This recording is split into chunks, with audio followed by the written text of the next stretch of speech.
Good morning. Good to see you all. Nice chilly morning here. Congratulate you for making it out today. Well, Buddhism, in a, I think, deep sense, helps us take a close look at our life in so many different ways. And um, one of those things that came up for me in thinking about the talk today is how we can tend to be drawn to having life go according to our plan or just about the different desires that come up in our life, how we're sort of drawn to things going a certain way. I thought of, what's the granddaddy of all those things? And I thought, well, maybe like winning the lottery would be, that would like solve all our problems, right? And then I remember having the recollection somewhere, and so I had to research it again about what happens to people who win the lottery. And I think it's something like 70% of them actually end up in bankruptcy at some point or something, or they're basically back to what they were to begin with. So that's sort of something I want to explore a little bit in the talk today about how it's interesting to think the things that we think make life easy are not necessarily so. It's sort of flipped around on us in so many different ways. What we expect doesn't turn out the way we want it to. So, taking a little closer look at this tendency for wanting things to go a certain way, it often uh, comes in a couple of different forms, and that's like getting the things that we want, like the material things, or having situations change a little bit, tweaking something.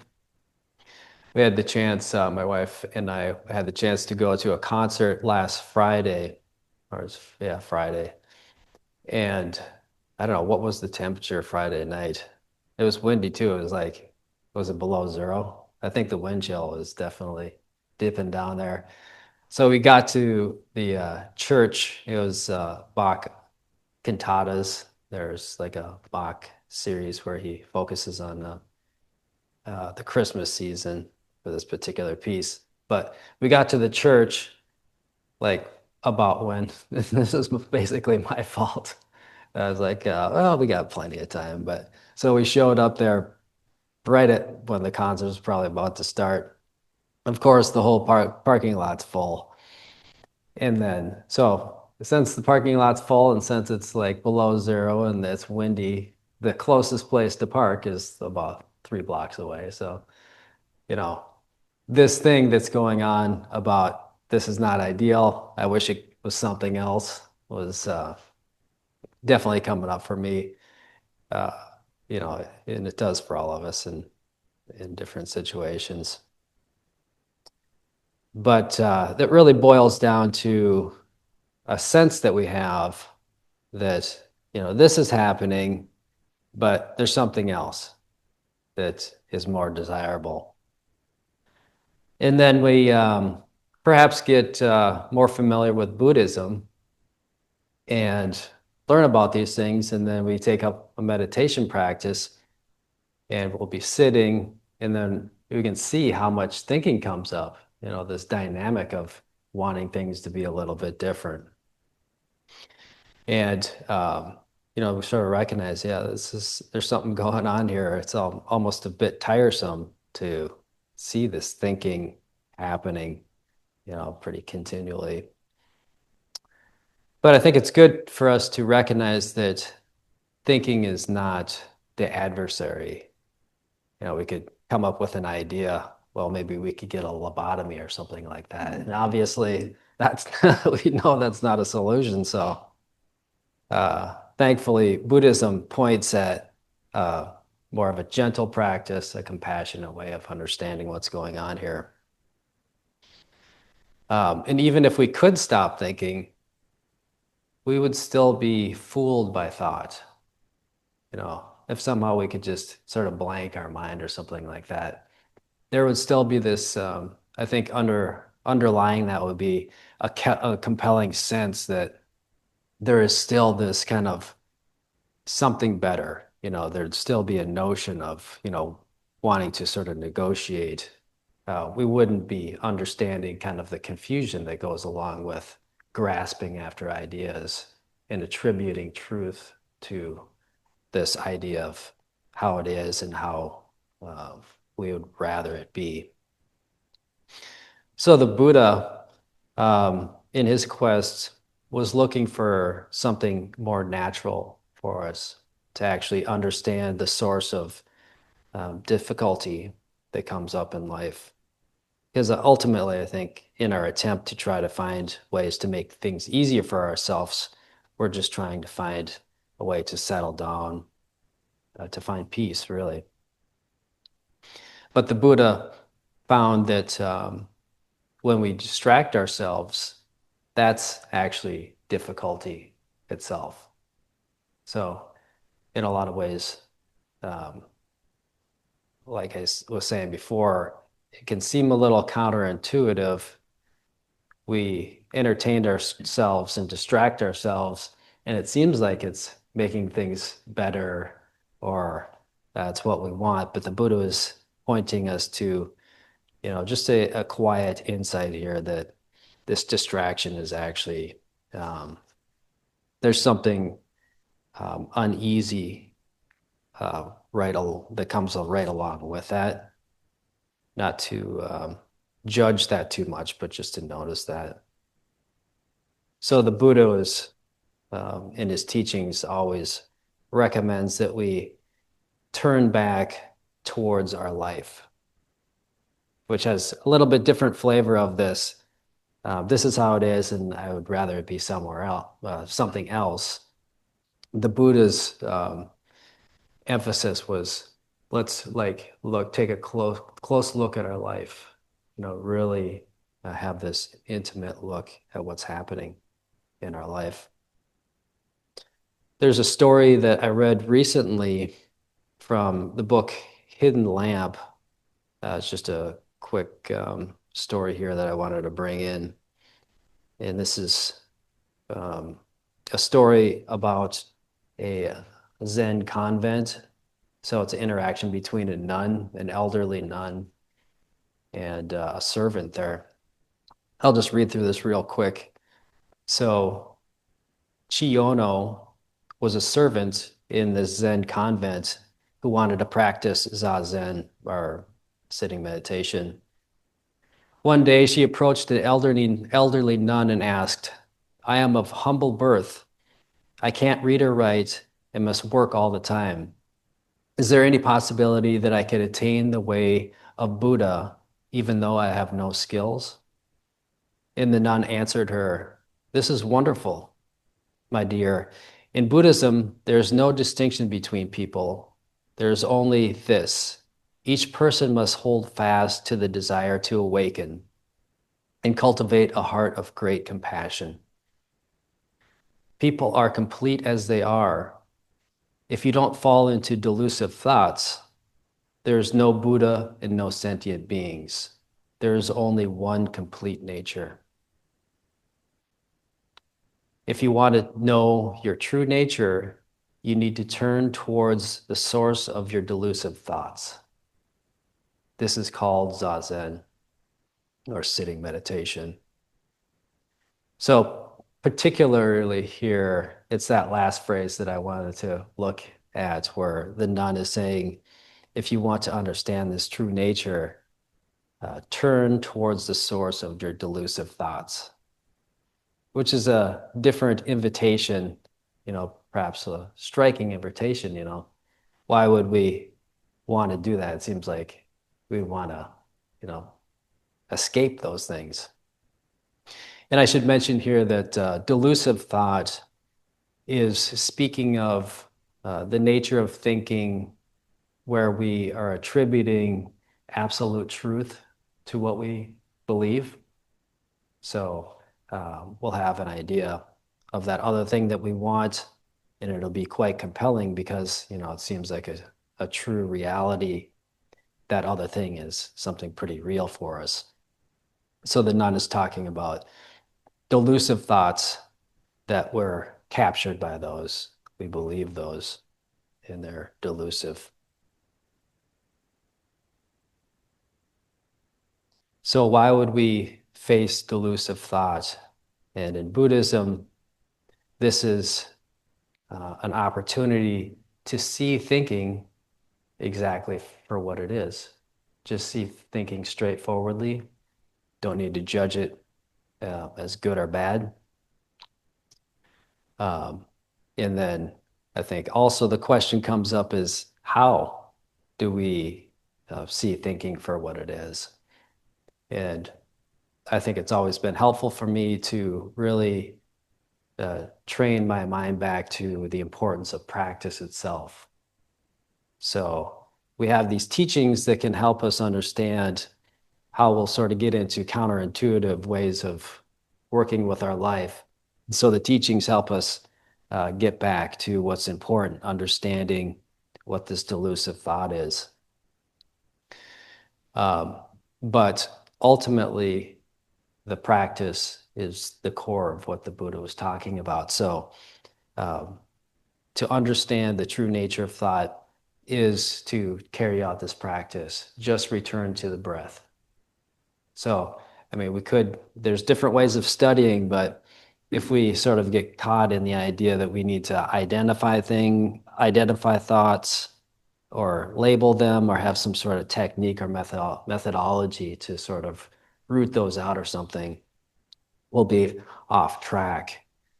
Um, so it's in a good way, it's a simple practice because our sitting is just extremely straightforward. Just come back to this breath. Just be here.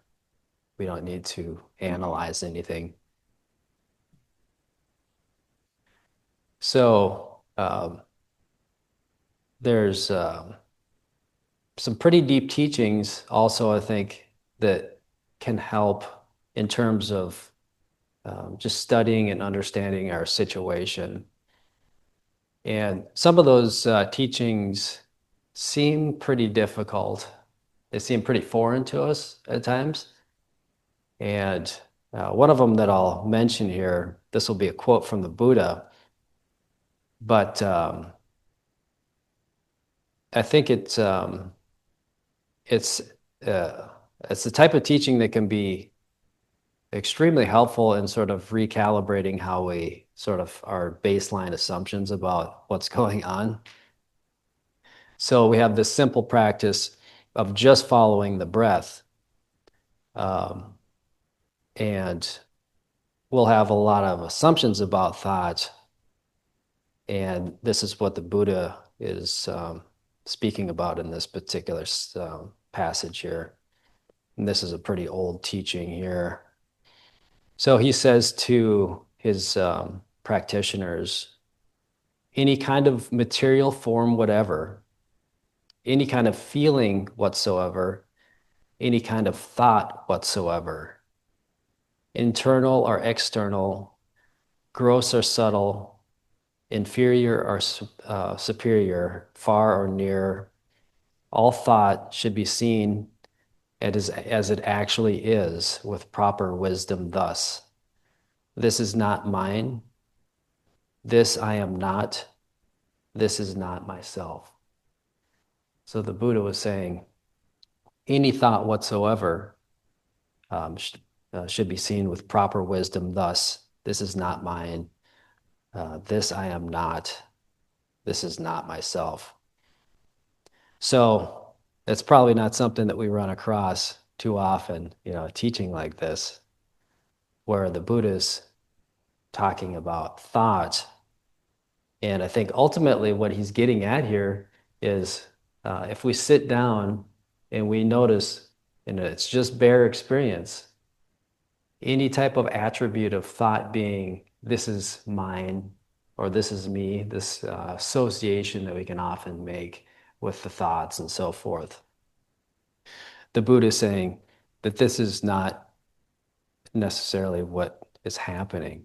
So it's a way for the Buddha to bring us back to the importance of just allowing this direct, bare experience be the teacher itself. And then notions of this is my thought, and then all the kind of subsequent problems that come up about, I want to get rid of my thought, or all the ideas that we have about that, or how we try to analyze different things. And I should say, there's a lot of useful ways of analyzing thinking, using psychology, a lot of useful methods. But here we're getting to something quite particular, just this bare experience, and really being here with this direct experience. So we can see that thought is actually, in Buddhism, we see thought as the arising of this inconceivable array of conditions. You can almost notice that when a thought comes up, it's related to something that you were talking to a friend 20 years about. It's a whole, it's not just, this one person in my thought that I created. It's much more expansive than that. And ultimately, as the Buddha said here, this is not me. This is not a personal possession of some sort. And then some other Buddhist teachings that you run across about the nature of the appearances of different things. It could be material things or thoughts or feelings, that they have the nature of arising. They have this appearance of arising. And since they have the appearance of arising, they also have the appearance of ceasing too. And this is helpful, I think, in recognizing that when thought comes up, then it dissipates too. It's this impermanent nature of thinking, much like a cloud forming and then dissipating. So it's just thinking that's arising and ceasing. The Buddha then goes on in that particular section. He elaborates just a little bit further. He says that seeing thus, practitioners, a well-taught, noble disciple becomes disenchanted and unattached to anything that arises. Being disenchanted, they find even-mindedness. Through this tranquility, liberation is found. So here, I think the Buddha is pointing at just seeing thinking straightforwardly, noticing this arising and ceasing, natural flowing of experience, not needing to pin anything down in particular, allowing experience to happen. And I kind of like that word disenchanted when when preferences are the different ideas I have about this is happening, but I prefer it to be something else. It's almost kind of like being, this enchantment that I have for something else. It's almost like uh, a spell in a way, but just nothing literal there. Just kind of there's something that really has a magnetism to it. But the Buddha is talking about here about finding even-mindedness and seeing thinking coming up and not being bothered by it.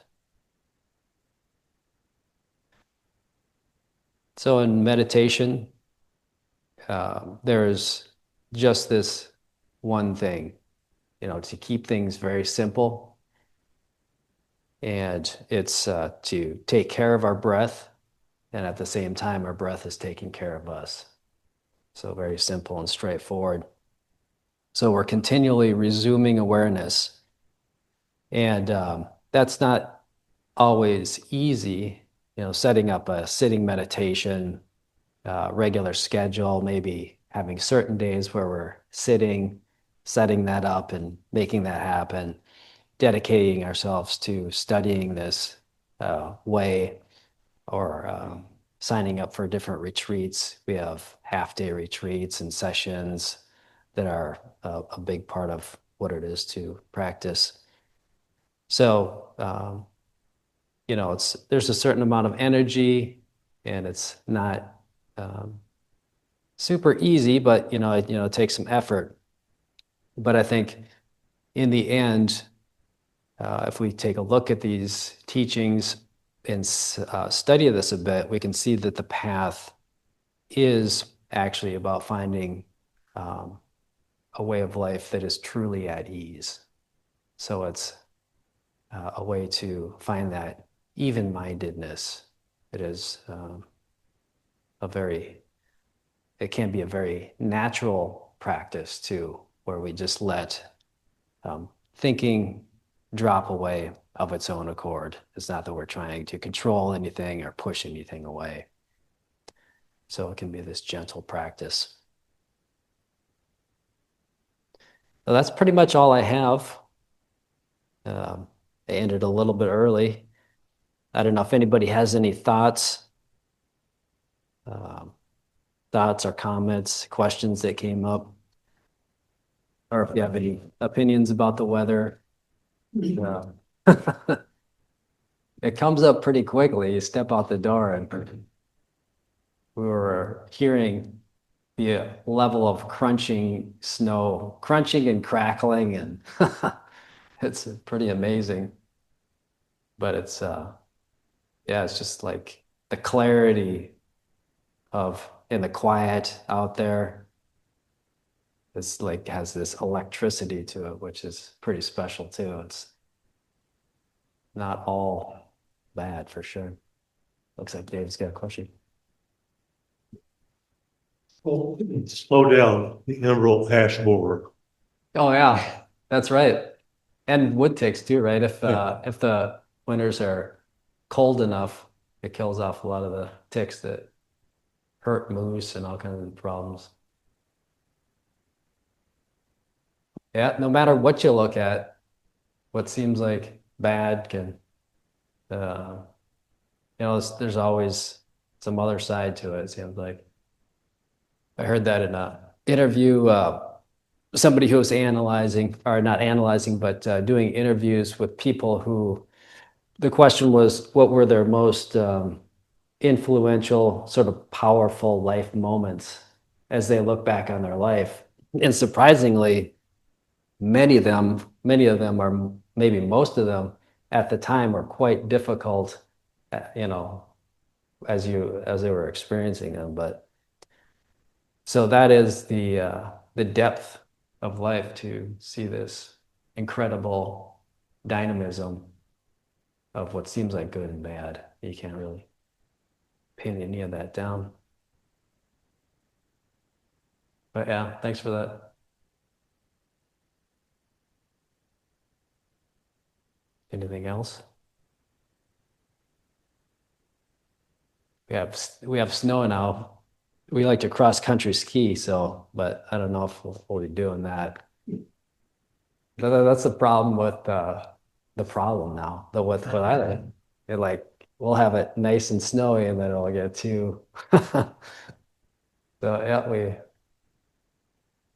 I have my preferences. I want the nice fluffy snow to ski on.